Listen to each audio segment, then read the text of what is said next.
Brian with Grand Roofing, bringing you a video inspection of a worst roof ever metal edition. Not the worst one ever I've seen, but this is up there pretty good. So quick shout out to Super Roofer. You do some content like this, and I know you're a fan of the channel, so shout out to Super Roofer. But what we got the original call for was this wall right here, the other wall right there. I don't know a whole lot about this back history on this, other than the guy that was contracted to do it supposedly knew how to do steel, got into it, and it obviously didn't come out good. The guy, the homeowner indicated that it's kind of hard to get through to the guy, and then eventually quit responding and then shut his business down. So now this guy's stuck with a mess. So we're gonna go walk around. I just had gone up this side, around over the top and back down. Saw some pretty mind-blowing stuff, so we're gonna do a quick video inspection, walk around of this. So just starting at the bottom, I originally looked up under the bottom edge here, and there's an apron on. The apron's hung down. Feels like there's D-drip or T-drip under it, so it's a roof over. But my concern was, when I just happened to get over here and look at this, is they did not hang over the panels at all. And my complaint with this is water surface tension wicking back up under here now, getting in on the screw shank, which is only sealed at the top side with these washers because it's an exposed fastener. It's not standing seam. But either way, even if it's a standing seam, if you get water wicking up under the bottom, I mean, technically this stuff should be hanging down, giving it a fine lip for it to just run off of. Instead, it's gonna wick up under. Not a huge deal, but just some little nitpicky. I wouldn't have done it that way, but the reason I'm doing the video is because there's way bigger things that I'm just like blown away on. So again, why we're here is to look at the wall, see if it can be repaired, what kind of repair it needs. Biggest pointer I would say is to watch your step on this thing. There are damaged panels everywhere. In some areas there's about a 5 and 6 foot span. You've literally got to take a big stride so you don't step in the middle, causing it to kink. I don't know if you can see this, but there's no supporting in here until you get to these purlings. So you need to make sure you put your weight as close to over those purlings as possible. But let's look right here real quick. This gable metal going all the way up. It's a big span, so they've done it in 2 pieces of roof and 10-foot sections, 12-foot sections of gable metal. But what we're going to look at is, pay attention to the rib. This guy right here, actually to be specific, this one, as it goes up. The metal is that side of it, and then down here it just starts jumping over. They take a hard curve. Look at that, not even sealed. Not a fan of it, and I know sometimes you got to kind of manipulate the metal for it to be covering, but if your panels are done straight, it shouldn't be a problem for the whole thing to be over on one side or the other. The problem you get with this, any water on that side of it running down is now going to be going right under all this. Let's go up just a little bit.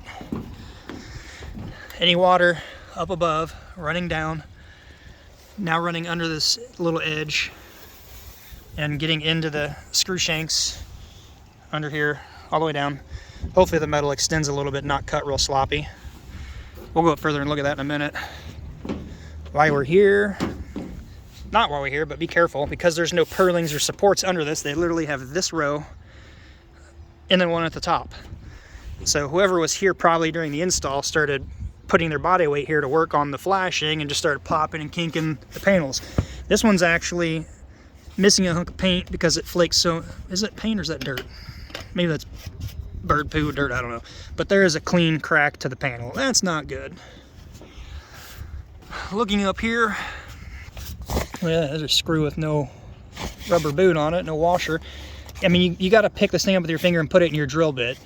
Surely they should have seen that there's no rubber boot there. Or what about this flashing? It's cut short. They just threw it in a rush. There's nothing to hold the metal to pin it down. This metal should have come over further. This one lapped on top. It does lap on top, but it's short. And then they just relied on gooping and caulking to seal the screw up a little bit. I didn't even know about the flashing. It's stapled in here. It's trying to prevent further damage. I'm blown away at the spacing with the lack of purlings and the amount of damaged panels that they just went with. There's dents and kinks everywhere in this. I mean, they're everywhere. Big jump. This one just makes me think of the Apollo missions to the moon. A big leap for mankind. Well, got wood exposed. There's no apron. They figured maybe they couldn't see it from the ground, so they weren't going to use it, I guess. I don't know. Or maybe you only need apron for the bottom. I don't know. Wait till we get up into this area and the flashings. Let's take another giant leap here. I mean, I'm not kidding, people. I'm on this right here. That's a good 5-6 foot span, and another 5 or 6 foot span. I was always taught to go 2 to 3 feet max, but that is a big, big leap. So you put too much weight on this, and you're gonna kink and pop panels. I don't want to be responsible for that. It looks like they just bent a little lip up and probably continue that all the way. I'm not going to take this stuff apart, but this definitely has got me blown away. And wait till we get to the other side. This will be an even bigger special little treat. The screws aren't down all the way. So typically, I'm not a steel guy. We don't do steel every day, but I've done my fair share of it. But I do know that water runs from piece to piece, working its way down. This is somewhat correct because the panel goes up. I don't know how far it goes up, and then your W value dumps on top, and then you'd put another panel on top, but depending upon where the ribs break. I have a couple of complaints though. Screw position placement. They're not even fastening. You got water rushing this valley. This isn't cut out of the valley near far enough, and the screws are way too close down into it. So you're gonna get water rushing this valley here. Everything above that runs down is gonna channel down this valley. And you can't tell me that it's not going to make its way under this little 1/2 inch, 1/4 inch too, and getting into the shank of this. And dumping out right under this one, and maybe that's what their thought was, is to put a lot of sealer under it, I don't know. And keep an eye on the screws as we walk too. There is a lot that are not fastened down all the way. Or just extremely crooked, not making a good seal. This is bad. There's another one, not even down all the way. They're raised up, loose. Let's go see what we can see. Hopefully not pop anything here. Now we got different colored screws. I don't know if this is an afterthought or somebody else. But look at this. Big old kink right here. They just, imagine put a relief cut in this panel up here, possibly so it can make this bend. I don't know, or maybe they just bend it, but they got a second piece shoved way up under there and causing that to raise up a bunch, which put a kink in it right there. It's also not enough support or purlings underneath. Oh, that side mind blowing, just really bad. Let's look around a couple other things real quick. I'm telling you, they're everywhere. I don't even have to look for them. They just pop up, pop out. That's not going to last the life of the metal, I guarantee you that.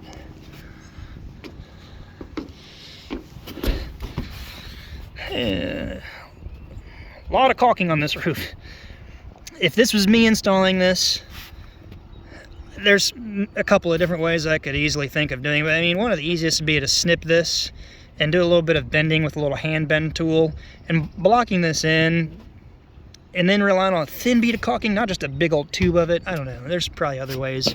Since this hangs out, possibly getting it to slope down and put another panel on top of this here so it sheds correctly maybe.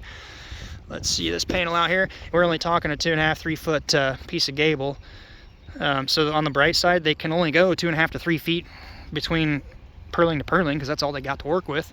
But the bad side of it is look how the top is this way and the bottom is on the top of the rib. Really, really crooked.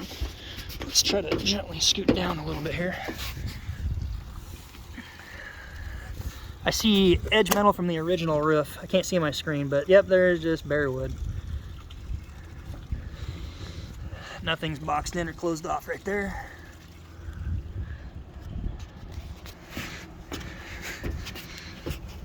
That's not good. You always want to put these in your ribs, not just wherever. Let's try to walk down these a little bit more, see if we can see. Oh wow, look at this. And that's why you don't just throw them wherever. Somebody must have really been on something. Should have gone right here. The issue is it's just not professional, doesn't look good, and you got the shank right here, the shaft of it, just totally exposed to the elements. And you could also over tighten and pull this down. It's not right, it's not good. Little simple detail, basic work. It's another little thing all gooped up right there. I just don't even know where to walk on this thing. I mean, they're everywhere. Let's just save this for a minute. Let's go check out The chimney flashing. I probably won't even go down here. This is a little complex roof to do in metal because there's like mansard faces and things. Beauty. Absolute beauty. Couldn't have done better myself. I'm sorry. I'm not hating. But there's just an absolute blatant disregard for flashing. There is no flashing here. None. It's caulking, gooped up. Should be wall flashing. Countersunk, ground into the brick, or the block, the rock. Again, a piece up here. And there's no flashing. We're just relying on caulking.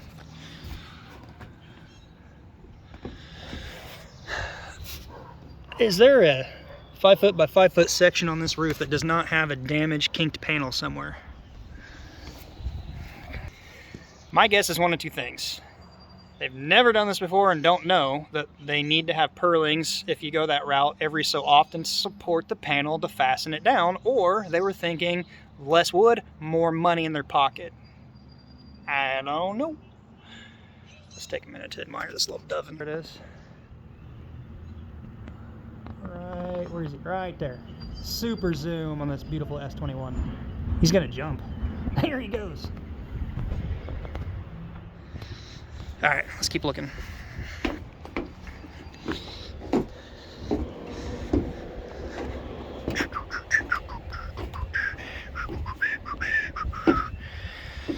All right, this is the one that really gets me right here. This is a mind blower. It's a doozy. This is an issue. Solid panel, uncut all the way up. You don't, so here's where the panel ends, the second one starts. You don't just cut your valley into this and then come down at a 90-degree angle and shove your W valley into there. And then hope the caulking is gonna hold and last the life of the roof. The problem is any water rush in this valley, if it were to get in just over the caulking right up in here, it's now under this panel and drops right off in between the metal they put on and the shingles. So I hope the shingle roof is still gonna do a good job. Most of the time that's the case. My worst roof ever. The shingles underneath doing a much better job than the metal on top. This is bad. Again, I don't do metal on a regular occasion, but you want the water to flow from panel to the panel below it to the panel below it, not under. What we would do is run this panel up. Depending upon where your ribs are, it might need to break and terminate in your valley, come dump onto a panel. Then you start another panel on top and it laps over. That is just really bad. Bad, bad. Not good at all. And some fancy boxing in right here. Again, no apron. Cut back on material.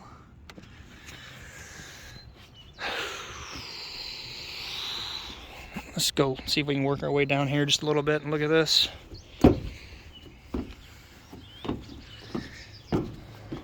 Like, I can't put my body weight anywhere right here. It's gonna smash a panel and kink it.